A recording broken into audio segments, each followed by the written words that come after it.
시청자 여러분 안녕하십니까? 상쾌한 아침입니다. 조국은 문재인의 폭탄입니다. 폭탄이 터지기 시작했습니다. 이제 문재인의 추락의 변곡점은 이미 지나버렸고 이 추세는 절대로 막을 수 없을 것입니다. 저는 거듭 말씀드리지만 청문회 전에 조국이 사퇴할 가능성이 상당히 있다고 생각합니다.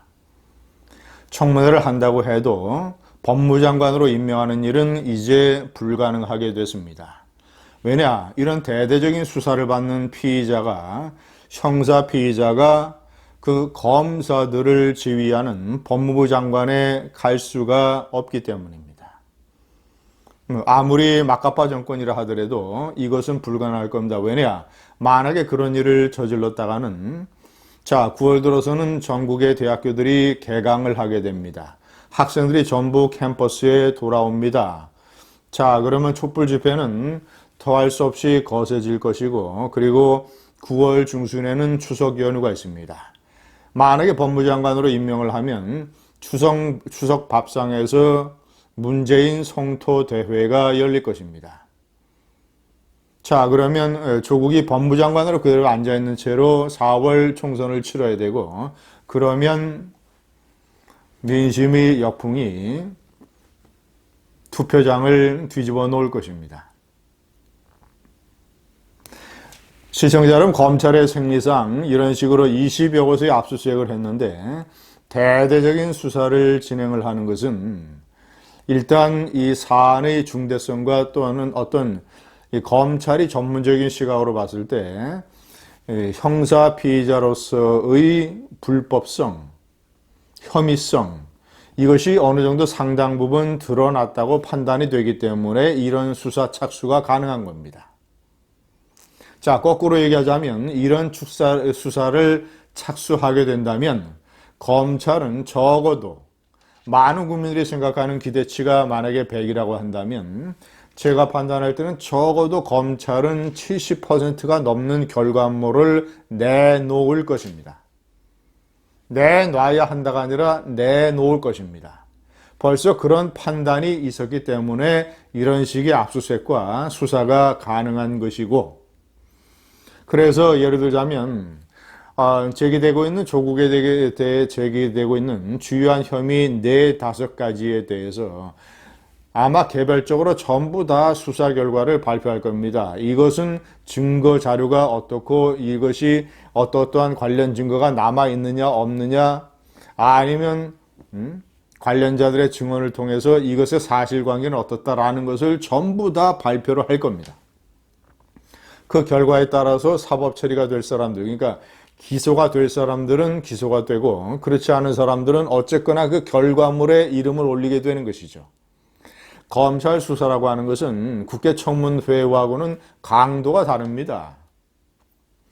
예를 들어서 일단 압수수색을 통해서 관련 자료가 남아있으면 전부 다 예를 들어서 이제 컴퓨터나 이런 것들을 전부 다 압수를 했기 때문에 컴퓨터에 이메일 또는 이제 관련 문서 이런 것들이 남아있을 수가 있고, 그리고 중요한 것은 압수수색에 이어서 2단계는 검찰 소환입니다. 일단 형사 피의자들이 언론에 대고는 마구 거짓말을 해야 돼도 대표적으로 단국대학교의 논문 지도교수 장영표, 예를 들어서 이 조국의 딸이 이 실험과 논문에 기여한 바가 상당히 커서 제일 저자로 등재했다라는 이런 식의 새치혀의 거짓말을 검찰에 가서는 할 수가 없게 됩니다. 때문에 검찰의 소환 수사라고 하는 것은 완전히 청문회하고는 차원이 다른 것이기 때문에 많은 실체가 규명이 될 걸로 봅니다. 예를 들어서 부산대학교 의학전문대학원의 김환중 교수 장학금을 준, 제가 옆에 표에 조국의 박연차라고 설명을 해놨습니다만은 이 사람도 검찰에 소환되면 아마 꽤 사실을 털어놔야 될 것입니다. 제가 이 수사가 가지고 있는 몇 가지 이 폭탄의 폭발성을 좀 말씀드리겠습니다. 첫 번째는 윤석열의 벼랑 끝 운명이라는 것. 윤석열은 현재 상당히 궁지에 몰려 있습니다. 왜냐? 자기 자신을 정권이나 사람에 충성하지 않는 의로운 검사라고 잔뜩 포장을 해놨는데 자신이 총장에 취임을 해서 과거 자신이 특검 때 같이 데리고 있던 제가 증오의 축 3인방이라고 표현하는 그런 서울중앙지검의 차장검사들을 전부 대검의 부장검사 요직에 앉히는 반면 환경부 블랙리스트 사건을 수사한 서울지검 동부지청의 지도부는 좌천을 시켜서 옷을 벗게 만들었습니다. 그래서 검찰의 독립성이 상당히 의심이 되는 상황이었는데 윤석열은 자기 자신의 어떤 이 생존의 조건을 지켜내기 위해서는 일이 이렇게 벌어졌을 때 만약에 조국 사태에 관해서 이런 적극적인 움직임을 보이지 않는다면 그렇지 않아도 궁지에 몰린 자기의 운명이 벼랑 끝으로 갈 것입니다. 때문에 윤석열이로서는 승부수를 던질 수밖에 없는 상황이었다. 자, 두 번째, 압수수색은 시작이다. 제가 조금 전에 말씀드린 대로 이 관련자들의 검찰 소환, 이런 것들, 이것이 정말 이제 폭탄이 됩니다. 왜냐?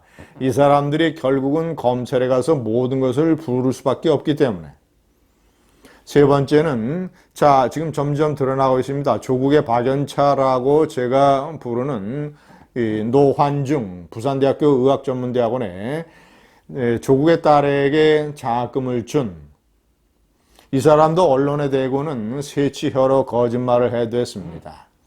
무슨 유급 위기에 처한 학생에게 일종의 격려금을 준 것이다라는 식으로 국민의 염장을 지르는 발언을 했습니다. 그런데 자, 조국 딸이 부산대 의학전문대학원에 입학을 할 때 조국과 노환중이는 아는 사이였다. 그리고 부산대학교 의학전문대학원 측에서 유명한 사람 딸이 입학을 하게 됐다는 것을 입학설명회에서 얘기를 했다는 점. 자, 그리고 노환중이가 부산의료원장으로 가게 됩니다. 부산의료원은 국립병원이기 때문에 오거돈 부산시장이 임명을 하게 되는데 완전히 연결되어 있는 조국, 오거돈, 노환중, 이 부산 커넥션, 양산 커넥션, 부산대학교 의과전문대학원은 양산 부산대병원, 여기 양산에 있습니다. 자, 때문에 이 양산 커넥션이 작동한 것 아니겠는가. 그렇다면 노환중이가 조국 딸에게 준 6학기 1,200만 원은 뇌물 아니겠는가. 노환중이는 또 자신이 대통령 주치의로 임명이 된 강대환 부산대학교 의과대학 교수, 소화기 내과 전공입니다. 이 사람이 대통령 주치의가 되는 데에 자신이 이력을 담당했다라는 말을 적어놓은 문건이 발견됐습니다.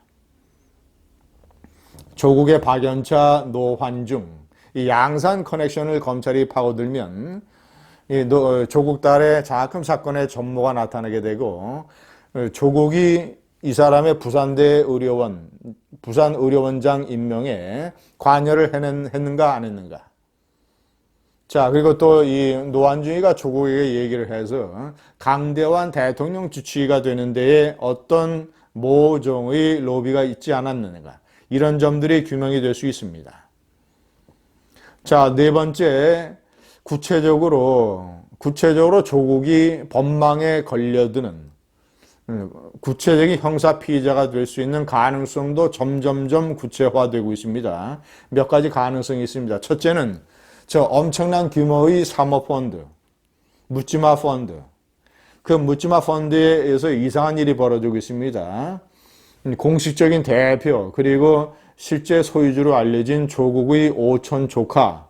자, 그리고 이 묻지마 펀드가 투자를 했던 2차 전지 제조회사, 이 세 사람, 이 제조회사의 사장, 이 세 사람이 현재 외국으로 나가서 국내에 없다는 사실입니다.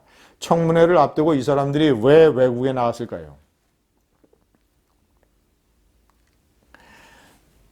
만약에 이 펀드를 제대로 조사하게 돼서 만약에 조국이 민정수석으로서 얻은 정보가 만약에 이 펀드 투자에 활용이 됐다라면 부패방지법 위반이 됩니다. 자, 그리고 조금 전에 말씀드린 대로 이 부산대학교 의학전문대학원의 노환준 교수, 이 사람이 준 1,200만 원 장학금은 뇌물이 될 수 있습니다. 자, 그리고 논문 장영표 단국대 교수도 검찰에 소환될 겁니다. 그래서 왜 조국과는 어느 정도 아는 사이냐, 왜 조국 딸을 논문 저자에 등재를 했느냐, 이러이러한 것들이 자세하게 밝혀지게 되면 이것이 고려대학교 입학 전형에 어쨌거나 이 논문 사실이 활용된 것이 명명백백하기 때문에 이것은 업무 방해에 해당이 될 수가 있습니다. 마지막 5번째, 이런 장관을 임명하면 정권이 뒤집어질 것이다. 제가 서두에 자세하게 말씀을 드렸습니다. 조국의 폭탄,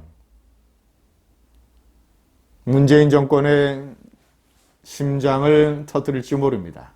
감사합니다.